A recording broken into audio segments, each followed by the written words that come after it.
Hello, how are you? And how was your weekend? Welcome to the Clara James Tutoring Podcast, Clara James Approach Podcast. I hope you had a good weekend. Mine was pretty full on. I had 8 lessons on Saturday, 7 lessons yesterday, and I got about probably to lesson 6 yesterday. I thought, oh, my face hurts actually.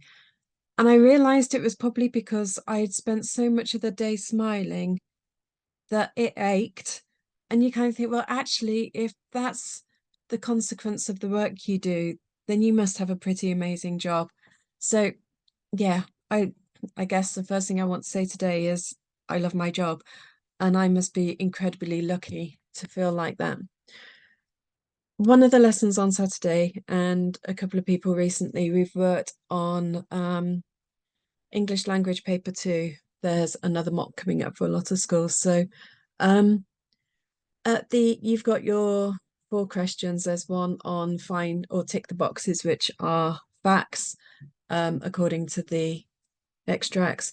There's one where compare this to this.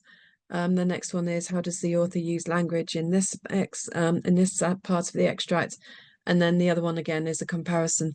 And then you've got section B, which is write a letter or a magazine article, or it'll be a piece of persuasive writing that you need to write.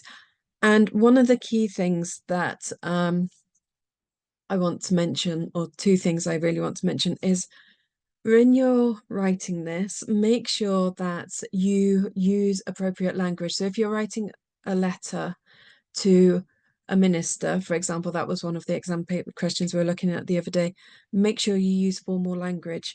If you're writing a magazine article for peers your own age, you probably want to be more relaxed and use more everyday language. You don't want to be too relaxed with your language because it is still an exam, but you don't want to be quite as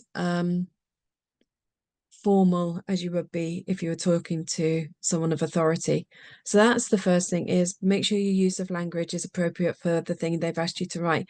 But the other thing is make sure the layout is appropriate for what you've been asked to do as well. So for example, if you've been asked to write a letter, you would need to set it out like a letter. So that makes sense, I guess.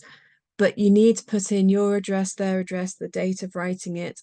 Start it with to whom it may concern, or Mr. or dear Mr. or Mrs. or whatever. Finish it with yours sincerely, yours faithfully, as again as appropriate. So make sure it is clear from a glance that what you're writing is actually a letter. Again, if you've been asked to write a magazine article, you'll again need a catchy headline and then potentially a subheadline. You probably want to date it, which is what they would do in an article potentially, and the by, in my instance, North Strachan or whatever. So it looks again at and you'd want subheadings and things heading throughout. Again, so that at a glance you can say, okay, this is a magazine, and then or magazine article, and then you start reading it, and the language used is appropriate for the magazine article. So those are the 2 key things I wanted to make sure I pointed out. Layout and language are key in this.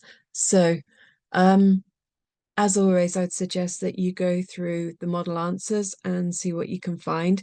Not model answers, sorry, the mark schemes, and have a look and see what it is that they are looking for. And 2 of the things you will see is that they want the appropriate use of language and an appropriate layout, so it's clear from a quick glance that that is what you're doing.